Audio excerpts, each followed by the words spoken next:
So this is one of my favorite topics. So I've got a guy who's concerned about it. It comes up all the time. People call me, they want to know if I refinance and stretch this back out to a 30-year fix, don't I lose a lot of money? Or I want to get a 15-year fix because I'm going to save so much in interest. So here's the deal. This guy, his loan amount is about $300,000. And I'm just going to use 4. Interest rate is 4%. And it's 30-year fixed, and we're looking at it right now. So at 300,000, here's what we're looking at. It's going to be a total monthly payment of about $1,432, and it's going to show that the total amount of interest on this loan is going to be $215,000. Over 360 months, he is going to pay a total of $515,000. Now, the question that he's trying to decide is, well, what if I did this over 15 years, right?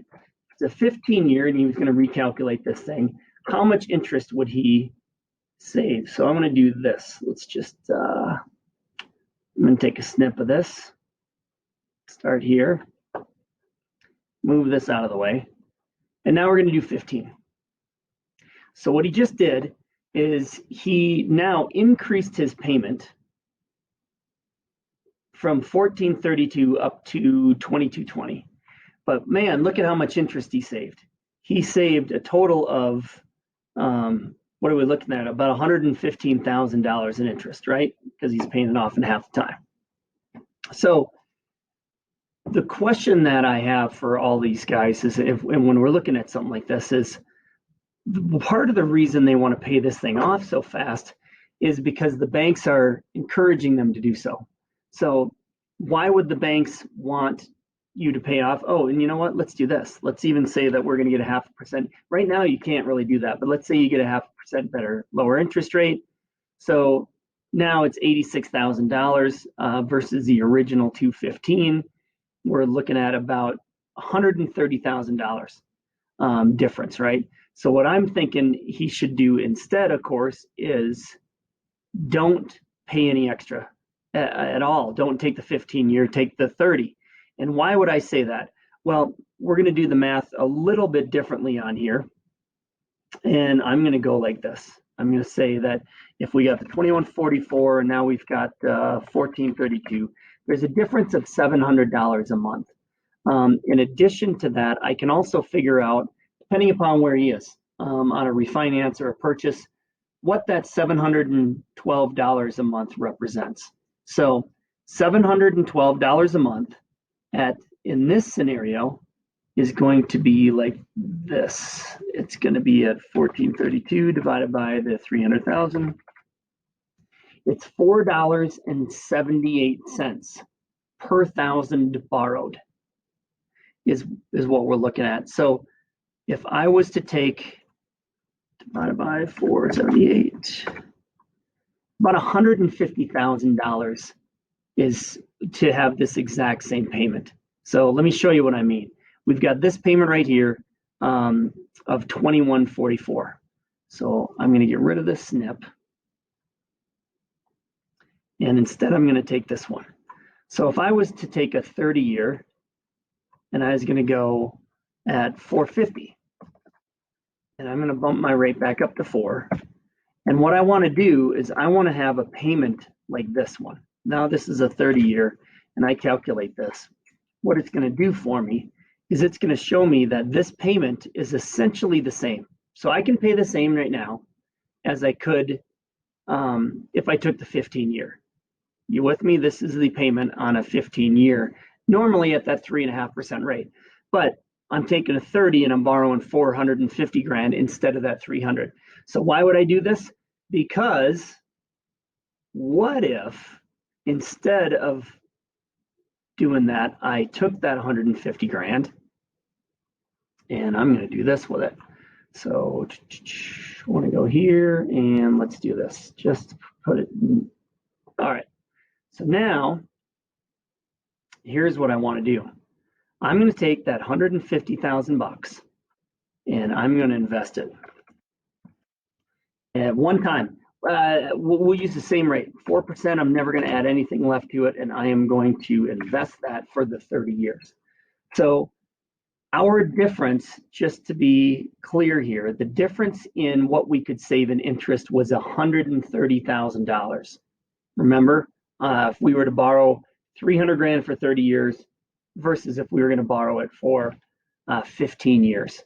So if we were going to do this and take the $150,000 at an interest rate that's the same as what we are borrowing it from here, we'll just say flat 4%, and I never added anything more to it monthly, how much in interest am I actually going to earn over that time frame? Is it going to be more or less than the $130,000? And the reality of it is, it's $336,000. So when this gentleman was concerned about, and by the way, this is at a $300,000 loan working it this way. But if we're setting this up in this fashion, what's crazy about it is everyone's worried about the $130,000 of interest, the cost on it. But what I'm looking at is, number one, is all this money is liquid if I leave it out of the property and put it somewhere else. And I'm earning $200,000 extra. By the way, at the end of the 30 years, not only do I have an extra $200,000 in interest, but I also have my 150 grand. It's still there. So I'm not a fan of dumping a bunch of money in equity into the house. I would rather have that money pulled out and put somewhere else where it's accessible to me. And it fits the three questions, right, that we want to be asking ourselves when it comes to financing. And it's essentially right here. It's in looking this stuff through, I want to know how liquid is my money, how safe is my money, and then lastly, what can I expect as far as a rate of return? So that's, we talked a little bit about the liquidity piece here, and we talked about the rate of return. The safety piece is another factor. The money that you put into your home is not safe from loss. As a matter of fact, it's the only money at risk. I'm going to grab a little sketch pad here. Actually, I'll just use this. It's quicker because we have it up. So in looking at this, if we look at this, you've got a house, right? And here is the house, just like that. And you own you've got a loan against it. So here's your loan. And this is how much money you've borrowed from the bank. And this money up here, this is yours. This is what you owe. Now, right now, people are wondering, hey, if the value of my house goes down, who's at risk of loss? The bank, their money is insulated by yours. So if the value of this house actually does drop and it goes down to here, for example, you lose somewhere in the neighborhood a third of your equity position. But what did the bank lose? Nothing, not a penny. So the risk piece also applies in these three questions. Is equity in a home is not liquid. It is not safe from loss, and it has a 0% rate of return. Zero. The only way to earn a rate of return is to have the money out of the home and put it somewhere else. Back to my little analogy here. If you look at this, if you had borrowed all of it, all the way to here, didn't put a dime into your own, now who lost the money, right? I don't know why that happened. But the bank ends up losing their money. You don't lose any of yours because your money's in a pile over here, right? So that's how you can avoid that. And you know what? If you've got a house that's over here and it's free and clear, doesn't have a loan on it at all, it goes up, it's going to go up or down, same exact house, it's going to go up or down in value exactly the same as this one. So the loan against the property has no bearing on the value of the property. So you might as well borrow it all and put it somewhere else.